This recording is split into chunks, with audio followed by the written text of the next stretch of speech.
Do you like Airbnbs? Well, get ready for them to go away. I'm Charles Blaine, and this is Texas Tomorrow.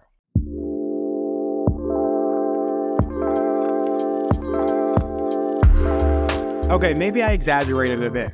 Not all Airbnbs are going to go away, but cities across Texas are passing local regulations that cover Airbnb, Vrbo, and other short-term rentals, or STRs.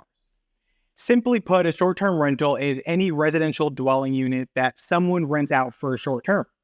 Short-term rentals are everywhere, and as the hotel industry got more expensive and the quality decreased, these new opportunities really took off.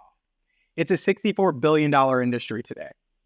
You most likely stayed in one, or you certainly know someone who has, and as STRs grew in popularity, so did the concern over them. We know the rest of the story because the squeaky wheel always gets the oil. Cities across the state are responding to small but vocal groups who are saying that they don't want short-term rentals in their neighborhoods. They're in opposition to them. And they're responding by banning them either outright or just in neighborhoods zoned for single-family residential. Last summer, Dallas voted to ban short-term rentals in single-family residential neighborhoods, but they did decide to allow them to stay in multifamily neighborhoods or simply neighborhoods with apartments. This rule instantly made 1,000 short-term rentals in the city illegal, effectively shutting down a lot of people's small businesses.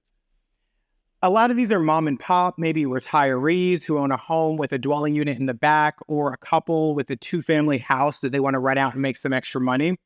And one lady who testified that she had a small cottage behind her home that she rented out more than 100 times, and this regulation put her out of business. She called it her livelihood and her joy.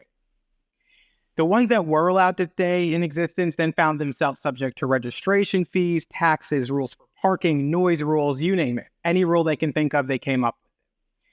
Austin, Houston, Plano, Arlington, Fort Worth, and Grapevine are all having these conversations either out in the open or they're bubbling up under the radar.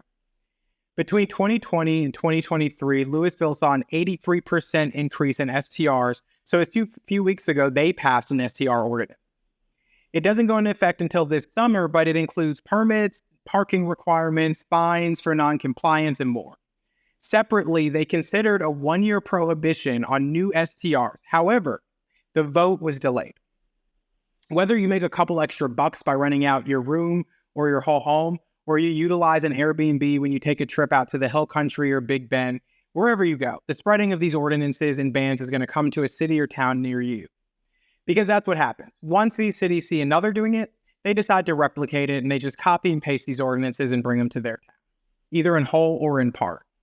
Houston hasn't enacted one yet, but we're not exempt from the conversation because towards the end of the year, there was a conversation at City Council about restarting this conversation in 2024. So whether you're for them or against them, get ready for a fight over that in your neighborhood. So I hope you took something away from this. And if you did, make sure you tell a friend, a family member, share it on Facebook, Twitter, Instagram, wherever you see fit. And make sure you tune in for next week's episode of Texas Tomorrow.